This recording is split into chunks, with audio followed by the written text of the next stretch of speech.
JDS ಆರಂಭಿಸಿರುವಂತಹ ಪಾದಯಾತ್ರೆ ಇವತ್ತು ಎರಡನೇ ದಿನ ಬಿಡದಿ ಟೌನ್ಶಿಪ್ ವಿರೋಧಿಸಿ ನಡೀತಾ ಇರುವಂತಹ ಪಾದಯಾತ್ರೆ ಇವತ್ತು ಕಂಟಿನ್ಯೂ ಆಗ್ತಾ ಇದೆ. ಕಣ್ಮಣಿಕೆ ಬಳಿ ಪಾದಯಾತ್ರೆಯ ಸಂದರ್ಭದಲ್ಲಿ ಹೈಡ್ರಾಮಾವೇ ಕ್ರಿಯೇಟ್ ಆಯಿತು. ಪೊಲೀಸರು ಅವರನ್ನ ತಡೆಯುವಂತಹ ಪ್ರಯತ್ನ ಮಾಡಿದ್ರು. ಹೋರಾಟಗಾರರನ್ನ ವಶಕ್ಕೆ ಪಡೆಯೋದಕ್ಕೂ ಕೂಡ ಪ್ರಯತ್ನಿಸಿದ್ರು. ನಿಖಿಲ್ ಕುಮಾರಸ್ವಾಮಿಯನ್ನ ಕೂಡ ವಶಕ್ಕೆ ಪಡೆಯೋದಕ್ಕೆ ಪೊಲೀಸರು ಪ್ರಯತ್ನಿಸಿದ್ರು. ಆದರೆ ಪೊಲೀಸರನ್ನು ಕೂಡ ತಳ್ಳಿ ಅವರನ್ನು ಲೆಕ್ಕಿಸದೆ ಹೋರಾಟಗಾರರು ಮುನ್ನುಗ್ಗಿದ್ದಾರೆ. ಜೆಡಿಎಸ್ನ ಕಾರ್ಯಕರ್ತರೆಲ್ಲರೂ ಕೂಡ ಪಾದಯಾತ್ರೆಯನ್ನ ಕಂಟಿನ್ಯೂ ಮಾಡಿದ್ದಾರೆ. ನಿಖಿಲ್ ಕುಮಾರಸ್ವಾಮಿ ಲೀಡ್ ಮಾಡ್ತಾ ಇದ್ದಾರೆ ಈ ಪಾದಯಾತ್ರೆಯನ್ನ. ಅವರ ಜೊತೆಗೆ ಜೆಡಿಎಸ್ನ ಇತರೆ MLAಗಳು ಕೂಡ ಸಾಥ್ ನೀಡಿದ್ದಾರೆ. ಸದ್ಯಕ್ಕೀಗ ನಿಖಿಲ್ ಕುಮಾರಸ್ವಾಮಿ ಮಾಡ್ತಾ ಇರುವಂತಹ ಈ ಪಾದಯಾತ್ರೆ ಕಂಟಿನ್ಯೂ ಆಗ್ತಾ ಇದೆ.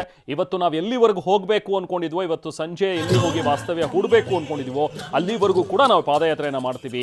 ನಾಳೆ ಮತ್ತೆ ನಮಗೆ ಅದೇ ಸ್ಪಾಟ್ನಿಂದ ಮತ್ತೆ ಪಾದಯಾತ್ರೆಯನ್ನು ಆರಂಭಿಸಿ ನಾವು ಫ್ರೀಡಂ ಪಾರ್ಕ್ವರೆಗೆ ಹೋಗೋದು, ಜೊತೆಗೆ ವಿಧಾನಸೌಧಕ್ಕೆ ಮುತ್ತಿಗೆ ಹಾಕುವಂಥ ಕಾರ್ಯಕ್ರಮ ಇದೆಲ್ಲವೂ ಕೂಡ ಬಾಧಿತವಾಗಿ ನಡೆಯುತ್ತೆ. ನಮ್ಮನ್ನು ಯಾರೂ ಕೂಡ ತಡೆಯೋದಕ್ಕಾಗೋದಿಲ್ಲ. ನಮ್ಮನ್ನು ತಡೆಯೋದು ಇದು ಸರ್ಕಾರದ ಒಂದು ಹುನ್ನಾರ. ಸರ್ಕಾರ ಮುಣುಚ್ಕೊಳ್ಳೋದಕ್ಕೆ ಈ ರೀತಿಯಾಗಿ ಪ್ರಯತ್ನಗಳನ್ನು ಮಾಡ್ತಾ ಇದೆ ಅನ್ನೋ ವಾಗ್ದಾಳಿಯನ್ನು ಕೂಡ ಈ ಸಂದರ್ಭದಲ್ಲಿ ನಿಖಿಲ್ ಕುಮಾರಸ್ವಾಮಿ ಅವರು ಮಾಡಿದ್ದಾರೆ.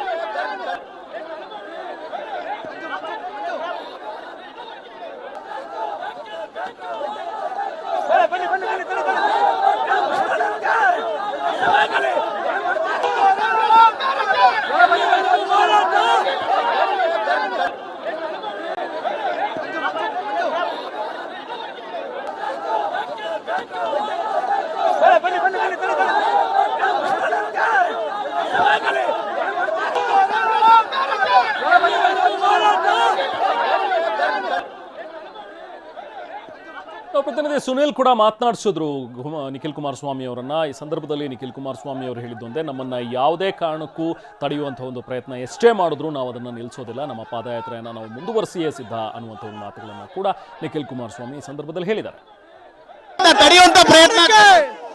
ಪೊಲೀಸ್ನವರಿಗೆ ಬಹಳ ಚೆನ್ನಾಗಿ ಗೊತ್ತಿತ್ತು.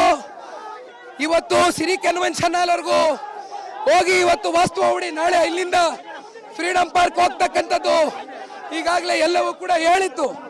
ಆದ್ರೂ ಕೂಡ ಇವತ್ತು ನಮ್ಮನ್ನ ನೀವೇ ನೋಡಿದ್ದೀರಿ, ರೈತರನ್ನ ತಡೆಗಟ್ಟಿ ಈ ರಾಜ್ಯ ಸರ್ಕಾರ ನುಲಿಸ್ಕೊಳಕ್ ನೋಡ್ತಾ ಇದೆ.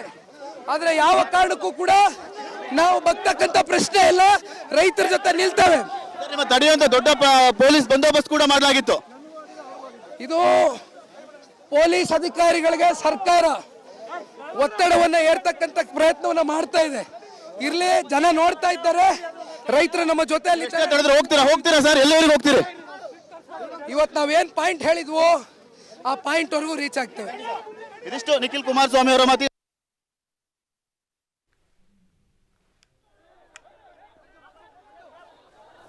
ಕಣ್ಮಣಿಕೆ ಬಳಿ ಬಂದಂತಹ ಜೆಡಿಎಸ್ನ ಕಾರ್ಯಕರ್ತರನ್ನ ತಡೆಯುವಂತಹ ಒಂದು ಪ್ರಯತ್ನ ಪೊಲೀಸರು ಮಾಡಿದ್ರು. ಆದರೆ ಅದೊಂದು ವಿಫಲ ಪ್ರಯತ್ನವಾಗಿತ್ತು. ಯಾಕಂದರೆ ನಿಖಿಲ್ ಕುಮಾರಸ್ವಾಮಿ ಆದಿಯಾಗಿ ಇತರೆ ಜೆಡಿಎಸ್ನ ಸದಸ್ಯರೆಲ್ಲ ಏನು ಪಾದಯಾತ್ರೆಯಲ್ಲಿ ಬಂದಿದ್ದಾರೆ ಅವರೆಲ್ಲರೂ ಕೂಡ ಬ್ಯಾರಿಕೇಡ್ಗಳನ್ನು ತಳ್ಳಿ ಈಗ ಪಾದಯಾತ್ರೆಯನ್ನು ಮುಂದುವರಿಸುತ್ತಾರೆ.